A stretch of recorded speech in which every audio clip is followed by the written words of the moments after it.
வானம் இருண்டது சிறுகதை. ஆசிரியர் கல்யாண சுந்தரி அவர்கள்.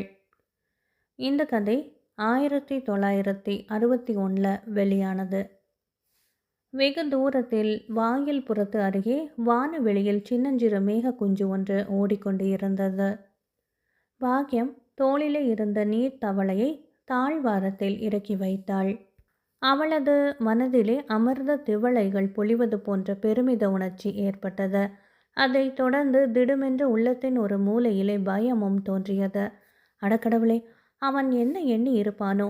நான் எதற்காக அப்படி சிரிக்கணும்? சிரிப்பை அடக்கிக் கொண்டு நிதானித்து பேச வேண்டும் என்பது எனக்கு ஏன் அப்பொழுது தெரியாமல் போய்விட்டது. இந்த யோசனையை எனக்கு சற்று பொறுத்து அல்லவா உதயமாயிற்று. அதற்குள் அவன் கவனித்து இருப்பான். இல்லாவிட்டால் அப்படி ஆச்சரியப்பட்டிருப்பானோ? மனதிலே என்ன நினைத்து கொண்டானோ?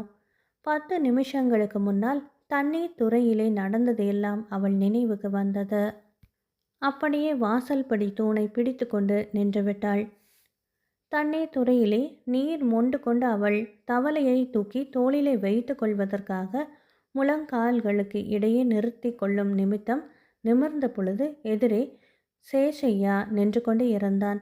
அவளும் அவனும் நின்று கொண்டு இருந்த முறையிலேயே அவர்கள் இருவரும் வெவ்வேறு ஊரை சேர்ந்தவர்கள், அங்கு பிரியும் பாதையிலே பிரிந்து போகப் போகிறவர்கள் என்பது தெளிவாக தெரிந்தது. சேஷையாவும் பாக்யமும் சிறு வயதில் சேர்ந்து விளையாடியவர்கள்தான், நெருங்கி பழகியவர்கள்தான். எத்தனையோ முறை நரிப்பயிறு பிடுங்க போய் வயல் காட்டிலே அவள் கோஷ்டிக்கும் அவன் கோஷ்டிக்கும் சண்டை கூட நடந்திருக்கிறது. பேச்சு தடித்திருக்கிறதானால் வயது வந்த பின் பாக்யம் அந்த சேஷையாவோடு பேசுவதை அறவே விட்டுவிட்டாள். அவனும் நிறுத்திவிட்டான். பேச்சை நிறுத்தி பல நாட்கள் ஆனவன் இன்று நின்று விட்டானே, அதுவும் அவள் எதிரில். பாக்யம் தலை குனிந்த முழங்கால்களிலே முட்டு கொடுத்து நிறுத்தியிருந்த தவளையை தூக்கி தோளிலே வைத்து கொள்ள போனாள். பெத்திராஜு வந்துகிட்டு இருக்கான் என்றான் சேஷையா. பாக்யத்தின் முகம் மலர்ந்தது. என்ன சொல்வது என்றே அவளுக்கு விளங்கவில்லை. வைத்த கண் வாங்காமல் அப்படியே பிரமித்து நின்றாள் ஒரு கணம். பிறகு திடீரென்று அவள் பக் என உறக்க சிரித்தாள். சட்டென்று அவளுக்கு தன் நிலை நினைவுக்கு வந்தது. நொடியிலே முகத்தை கம்பீரமாக்கி சரி செய்து கொண்டாள். கணத்துக்கு கணம் மாறும் அவன் முகபாவத்தை கண்ட சேஷையா வியந்தான். இது என்ன அசட்டு காரியம் என்று எண்ணிய பொழுது அவனுக்கு சிரிப்பு வந்தது. இருந்தாலும் அடக்கி கொண்டு தன் வழியாக நடக்கலானான்.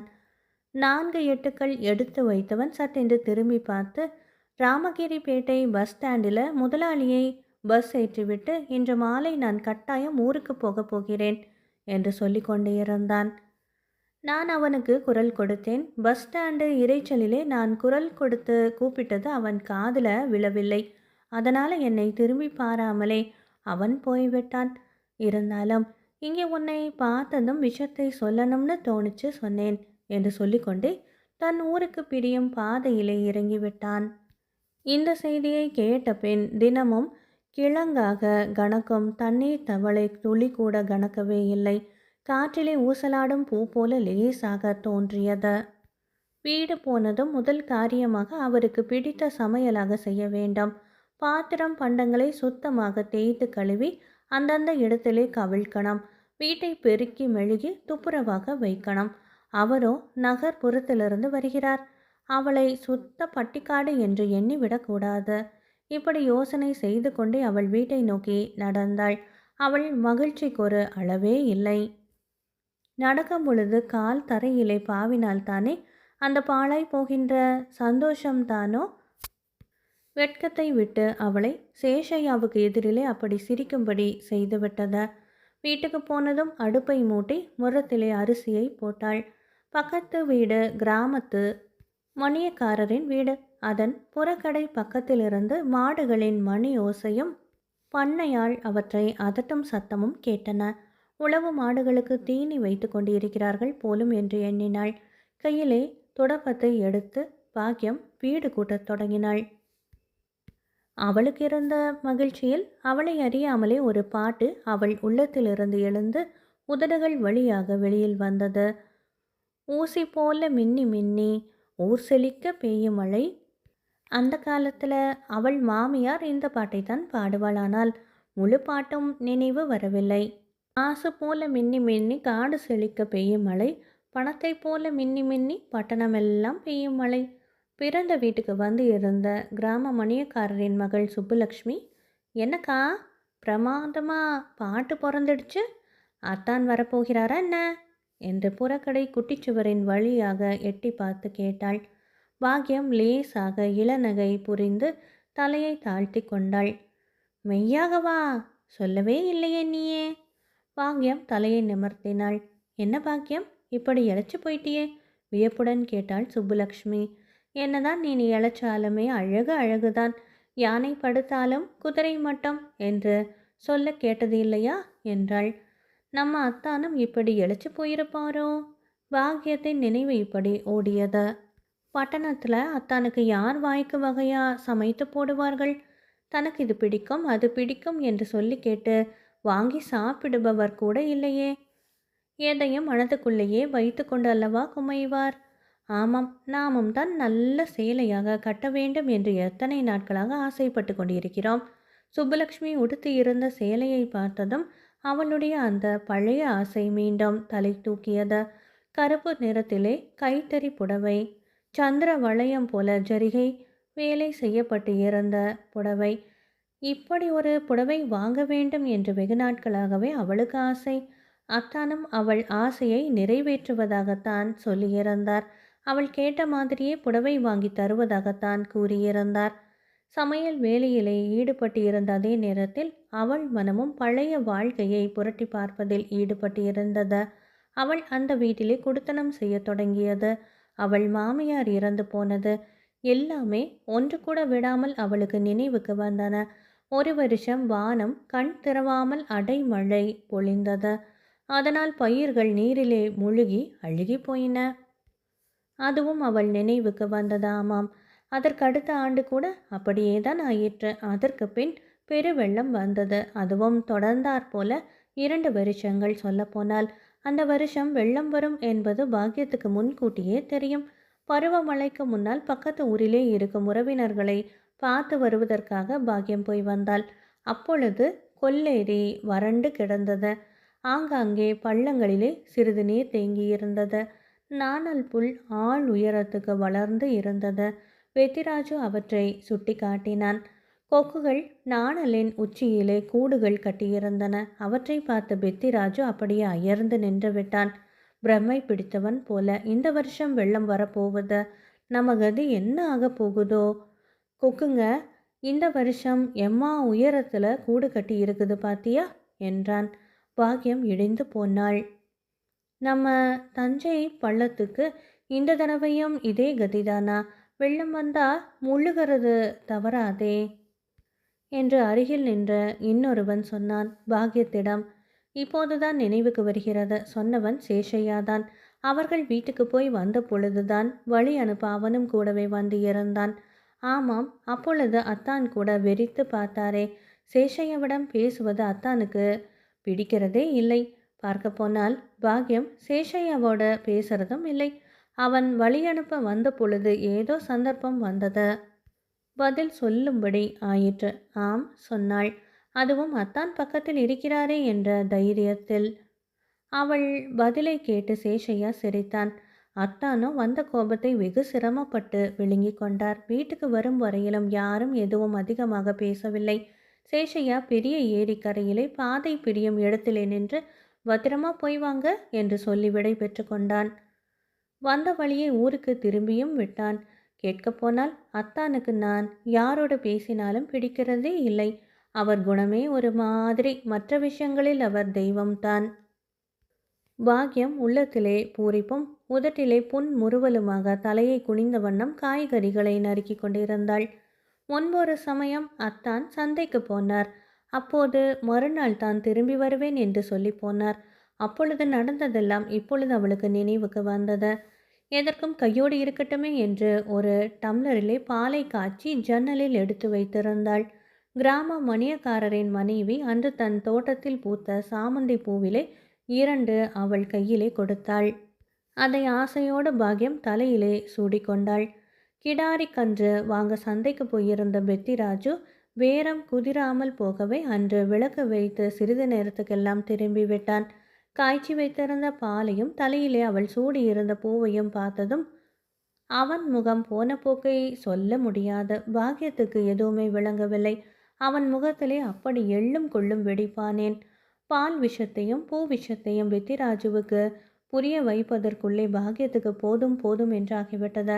அன்று இரவு கண் மூடாமலேயே கடைசி ஜாம கோழி கூவிவிட்டது. தான் கொண்ட சந்தேகத்துக்கு பெத்திராஜு பெரிதும் வருத்தப்பட்டான், வேதனைப்பட்டான். அவன் மனக்கவலையை உணர்ந்த பாக்கியம், என்ன அத்தான் இது பைத்தியக்காரத்தனம், நீங்கள் கோச்சுக்கலனா வேறு யார் என்னை இப்படி கோச்சுக்க போகிறாங்க இத்தனை சுவாதீனமாக என்றாள். இருந்தாலும் ஓரொரு சமயம் அவளுக்கும் கோபம் வரத்தான் செய்தது. இல்லாததற்கெல்லாம் இப்படியே ஒருவர் சந்தேகப்படுவார் என்று. அதை தொடர்ந்து இன்னொரு நினைப்பு, இனிமேல் தம் மனதிலே கோபத்துக்கு இம்மையும் இடம் கொடுக்கக்கூடாது. அத்தான் எத்தனை சந்தேகப்பட்டாலும் நாம் பொறுமையாகத்தான் இருக்கணும். 2 கை கொட்டினால்தானே ஓசை. அத்தான் வந்ததும் தன் தீர்மானத்தை சொல்லிவிட வேண்டும் என்று உறுதி பூண்டாள் பாக்கியம். முறை பெண்ணான அவளை எடுத்து வளர்த்து தன் மகனுக்கே மனமும் முடித்து கொண்டாள் அவள் அத்தை. பிறந்த வீட்டுக்காரர்கள் இல்லாத குறை தெரியாமலே பெத்திராஜுவும் அவளை பார்த்து கொண்டு இருக்கிறான். ரச எலுமிச்சம் பழமாக பொத்தி பொத்தி அவளை பாதுகாத்து வருகிறான். ஒரு சமயம் மணியக்காரர் மனைவி 2 தாமரைக்காய் கொடுத்தாள். எனக்கு இது ரொம்ப பிடிக்கும் சித்தி என்றாள் பாக்கியம். உள்ளே நீராகாரம் அருந்தி கொண்டு இருந்த பெத்திராஜுவின் காதுகளில் இது விழுந்திருக்க நியாயமில்லையானால் மறுநாள் ஒரு சுமைக்காய் வீட்டிலே வந்து விழுந்து கிடந்தது. அவள் மனம் நீராக உருகிவிட்டது. விழித்திரையிலே நீர் கோர்த்து நின்றது. அத்தானுக்கு நீர்கண்டம் இருப்பதாக அத்தை சொல்லி இருந்தாளே. எல்லாமே நினைவுக்கு வந்தது அவளுக்கு. கனகம், அவர்கள் வீட்டு பசு மணியக்காரர் வீட்டு கொட்டிலிலிருந்து அம்மா என்று குரல் கொடுத்தது. கடைசியிலே கடனை அடைப்பதற்காக வேண்டி தங்கள் வீட்டு பசு கனகத்தை அல்லவா அவர்கள் வீட்டுக்கு ஓட்டி விடும்படி ஆகிவிட்டது. அப்பப்பா, ஒரு கஷ்டமா 2 கஷ்டமா? வெள்ளம் விளைவித்த கொடுமை, வெள்ளாமை, இல்லாமை, இவற்றினால் பாக்கியமும் வெத்திராஜுவும் கடனில் மூழ்கிவிட்டார்கள். அதன் பலனாக வேறு வழியின்றி கூலி வேலை தேடி வெத்திராஜு ராமகிரிப்பேட்டை நகரத்துக்கு போகும்படி ஆகிவிட்டது. ஊரை விட்டு உறவை விட்டு பூ விற்ற ஊரிலே கறி வியாபாரம் செய் என்றால் மனம் கேட்குமா? சொந்தமாக நிலபுலன்களை வைத்து கொண்டு ஆண்ட ஊரிலே ஒருவருக்கு கை கட்டி சேவகம் செய்ய மனம் இசையுமா? அதனால்தான் 4 காசு சம்பாதிக்க அவன் நகரத்தை நோக்கி நடந்தான். இடுபோடிய வேலை செய்தாவது பணத்தை சேர்த்து வந்து கடனை தீர்க்க வேண்டும். அப்புறம் நம் வயல் காட்டுக்கு நாமே ராஜாவாக இருந்து கொண்டு நிலத்திலே பொன் விளைவிக்க வேண்டும் என்ற உறுதிப்பாட்டுடன் தான் அவன் புறப்பட்டு இருந்தான். நாட்கள் சென்றன. பருவமழையும் பொய்க்காமல் நீர்நிலைகள் நிறைந்து வழிந்தன. தடாகங்களிலே தாமரை மலர்கள் பூத்து குலுங்கின. கதிர்கள் முதிர்ந்து பொன்னிறம் பெற்றன. பயிர்கள் சுமை தாழாமல் தலை வணங்கி நின்றன. அறுப்புக்காக நீரை வெளியேற்றி மடைவாயை அடைத்து வயல்களை சோர விட்டிருந்தார்கள். ஊரை விட்டு புறப்படும் பொழுது பெத்திராஜு பக்கத்து வீட்டு மணியக்காரரிடம் அறுப்புக்கிருப்பு, தாளடி, கீழடி எல்லாவற்றையும் என் ஸ்தானத்தில் நின்று நீங்களே பார்த்துக்கோங்க. நெல்லை உங்கள் பத்தாயத்தில் போட்டு வைத்து கொள்ளுங்கள். ஆண்டவன் அருளிலே நான் சீக்கிரமாக திரும்பி வந்து விடுகிறேன் என்று சொல்லிவிட்டு போனான். அன்றைய காட்சி பாக்கியத்தின் கண் எதிரே நிழல் படம் என வந்து நின்றது. வெத்திராஜு அன்று முழுவதும் ஒரு மாதிரியாக இருந்தான். முகத்திலே வார்த்தைகளால் விண்டு சொல்ல முடியாத வேதனை குறியிருப்பதாக தோன்றியது. அன்றைய அவன் முகபாவத்தை என்று நினைத்தாலும் அவளுக்கு வயிற்று என்னவோ செய்தது. அன்று உணவருந்தும் பொழுது, ஏய், நீ தனியாக இருப்பியா என்று திடீரென்று கேட்டான் அவன், தன் இயல்பான வறண்ட குரலில்தான். நானும் உங்க கூடவே வந்துடுறேனே என்றாள் பாக்கியம் துணிவை வரவழைத்து கொண்டு. வெத்திராஜு அவளை விழித்து வெறித்து பார்த்தான். நகரத்தை நம்பக்கூடாது, வேண்டாம் என்றான் குரலிலே உறுதி தோணிக்க. பாக்கியம் பதில் சொல்லவில்லை. சுப்புலட்சுமி முதலியவர்களெல்லாம் நகர்ப்புறத்திலே போய் இருக்கவில்லையா? அத்தானுக்கு இஷ்டமில்லை, அவ்வளவுதான். மனதை தேற்றி கொண்டாள் அவள். ஏதாவது தப்பு தண்டாவா நடந்துக்கிட்ட என் முகத்தில் விழிக்க முடியாது. நான் கண்காணாத தேசாந்தரத்துக்கு போய்விடுவேன் என்றான் மீண்டும். பாக்கியத்தின் நெஞ்சு பக் பக் என்று அடித்து கொண்டது. என்னத்தான் இது? பதறினாள் பாக்கியம்.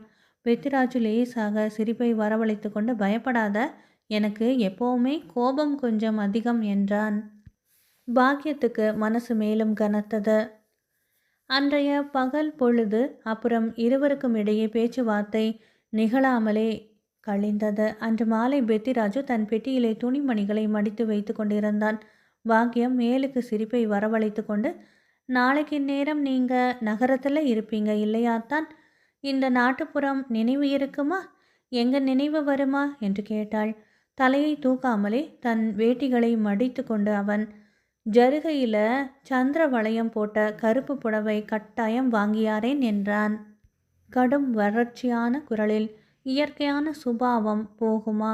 நாய் வாலை நிமிர்த்த முடியுமா? சில கணங்கள் சென்றன. இந்த சிரமமெல்லாம் நான் படுவானேன்? எல்லாமே உனக்காகத்தானே? நாம் என்ன எப்பொழுதுமே இப்படியேயா இருந்து விட போகிறோம்? அதிகமாக இல்லாது போனால் கூட நம்ம பெரியவங்க நமக்கு வச்சுட்டு போனதையாவது நமக்கு பின்னால் வர்றவங்களுக்கு நாம விட்டுட்டு போக வேண்டாமா என்றான் பட்டும் படாமலும். பாக்கியத்தின் உள்ளம் உருகி போயிற்று. அத்தான் சுபாவமே இப்படித்தான். மேலுக்கு கொட்டாங்கச்சி, உள்ளுக்கு இனிமையான தேங்காய். மறுநாள் கிழக்கு வெளுப்பதற்கு முன்னால் பஸ் ரோட்டுக்கு புறப்பட்டான் பெத்திராஜு. மணியக்காரரும் தம் வெள்ளி பூன் போட்ட தடியை எடுத்துக்கொண்டு வழி அனுப்பி வர புறப்பட்டார். தெரு கோடி வந்ததும், நீ நில்லு, பத்திரம் என்றான் பெத்திராஜு. நான் பஸ் ஏற்றிட்டு வரேனே, நீ வீட்டுக்கு போமா என்றார் மணியக்காரர். அவள் அங்கேயே நின்று விட்டாள். தெருக்கோடியில் அவளால் பேச முடியவில்லை. தொண்டையை அடைத்தது. தன் இருதயத்தை யாரோ பலவந்தமாக பிடுங்கி கொண்டு போவது போல இருந்தது அவளுக்கு. இருவரும் நடந்து கொண்டு இருந்தார்கள். அவர்களது உருவம் நிழல் உருவமாகி தெரு திருப்பத்தில் திரும்பி மறைந்த பின்தான் அவளுக்கு பேச நான் எழுந்தது. சுபமாக போய் லாபமாக திரும்பி வாங்க என்றாள். மறைய போகும் விடிவெள்ளி ஒன்று மட்டுமே தான் அவளது இந்த வாழ்த்தை கேட்டது. அன்று முதல் அவளுக்கு வாழ்வு பெரும் சுமையாகப்பட்டது. தன் ஒன்றிற்காக பிடிசோறு வடித்து சாப்பிடவே அவளுக்கு பிடிக்கவில்லை. வயிற்றுப்பாட்டை உத்தேசித்து 4 அரிசியை கொதிக்க வைக்கும் பொழுதெல்லாம் அவள் மனமும் கொதித்தது உலையிலிட்ட அரிசியாக. அத்தான் சாப்பிட்டாரோ இல்லையோ, எப்படி இருக்கிறாரோ, ஏதாவது வேண்டுமென்றால் அங்கே யாரை கேட்பார்? அவர் அப்படி கேட்கக்கூடிய ஆளும் இல்லையே. தானே நினைக்க நினைக்க அவளுக்கு விழிகளிலே நீர் ஊற்றாக பெருக்கெடுத்தது. அறுவடை தாளடி எல்லாம் வந்தன. ஏற்கனவே சாரமில்லாத பூமி. பதர் கிதர் எல்லாம் போக சாப்பாட்டுக்கே போதும் போதாததாக நெல் வீட்டுக்கு வந்து சேர்ந்தது. மணியக்காரர் தம் வீட்டு பத்தாயத்திலே அதை போட்டு வைத்து கொண்டார். வேண்டும் பொழுது அவளுக்கு எடுத்து கொடுக்கலாம் என்று. அப்படியும் உள்ள சுமை இறங்கவில்லை அவளுக்கு. அன்றாடம் சூரியன் கிழக்கே உதித்து மேற்கே மறைந்து கொண்டு இருந்தான். நேற்று இன்று என்ற பாகுபாடு இன்றி பாக்கியத்துக்கு பொழுது போய்கொண்டு இருந்தது. அவளுக்கு வாழ்க்கையிலே ஒரு சுவை, ஒரு பற்று இருந்தால்தானே. புறக்கடையிலே இலவ மரம் பூ பூத்து காய் காய்த்தது. கோடை கழிந்து கொண்டிருந்தது. சம்பாத்தியம் இல்லாவிட்டால் என்ன, நிலம் போனால் என்ன, இருவரும் ஒரு கூட்டிலே இருந்தாலே போதும் என்று எண்ணிய பாக்கியம் மணியக்காரரிடம் சொல்லி ஒரு காகிதம் போடலாமா என்று கூட நினைத்தாள். பெத்திராஜு இதையெல்லாம் சுலபமாக காதிலே வாங்கி கொள்ளுகின்ற மனிதன் இல்லை. கடனை தீர்த்தாலொழிய அவனுக்கு தூக்கம் வராது. கடன் சுமை அவன் உள்ளத்தை அரித்து எடுத்துவிடும்.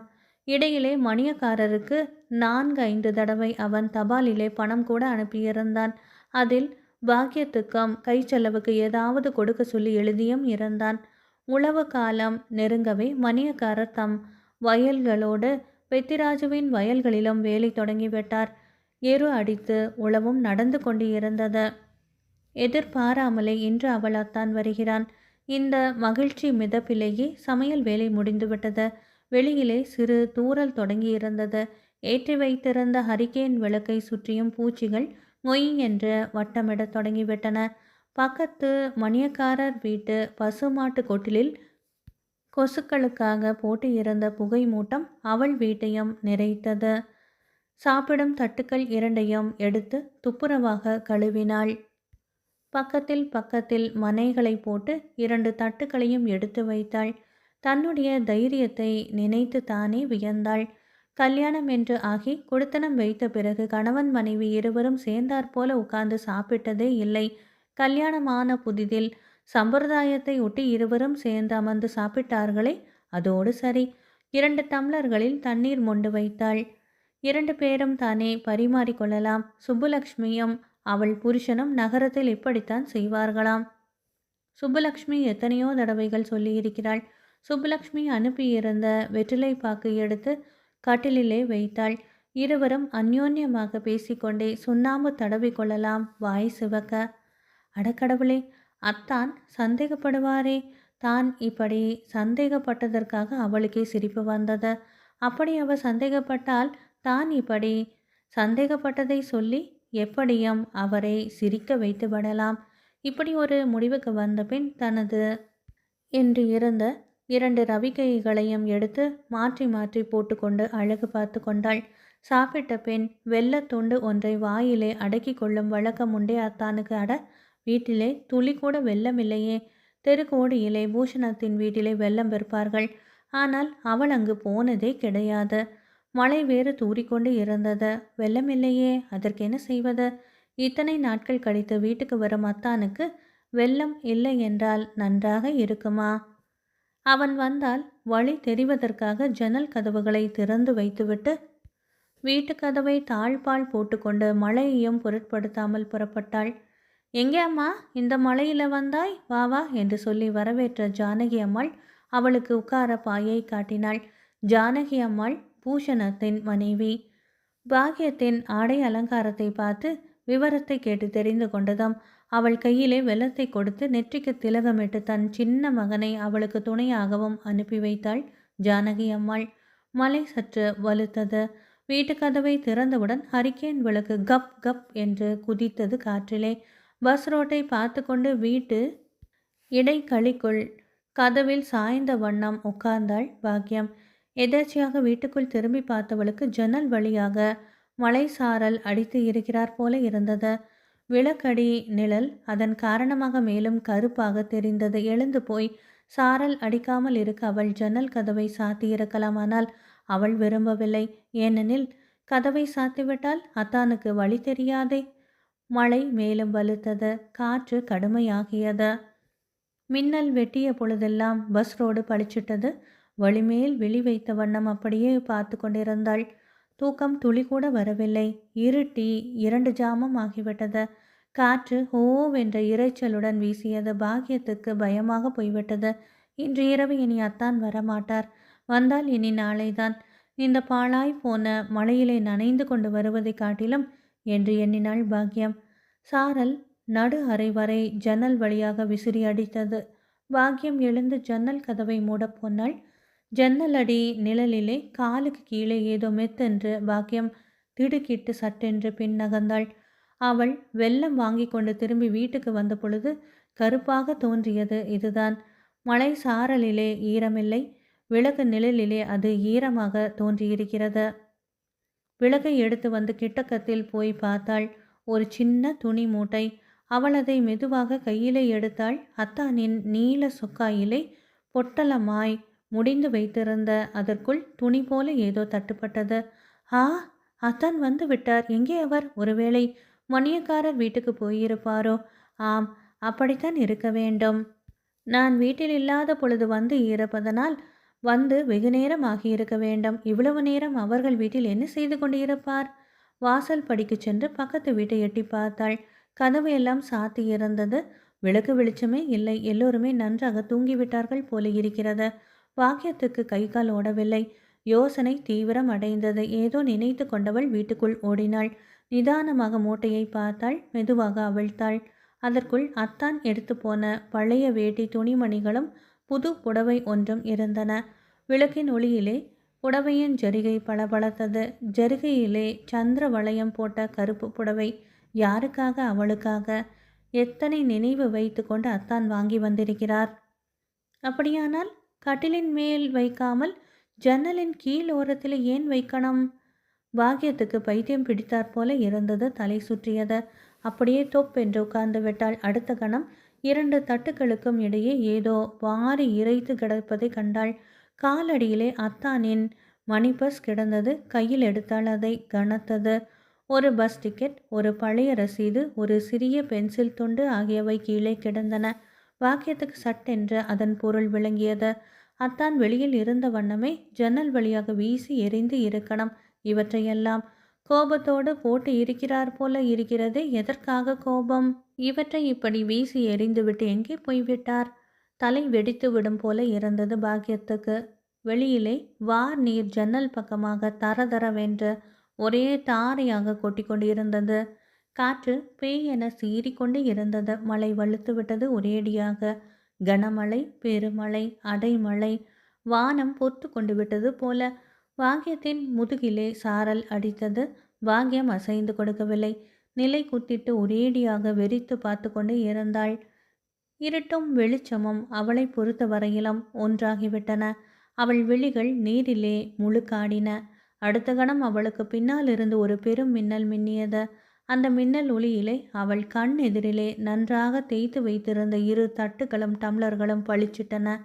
அவள் மனதுக்குள்ளே பெரும் புயல், வெளியே பெரும் மழையின் பயங்கர ஓலம். அன்பானவர்களே, கல்யாண சுந்தரி அவர்கள் எழுதிய வானம் இருண்டது சிறுகதை நிறைவு பெற்றது. நன்றி.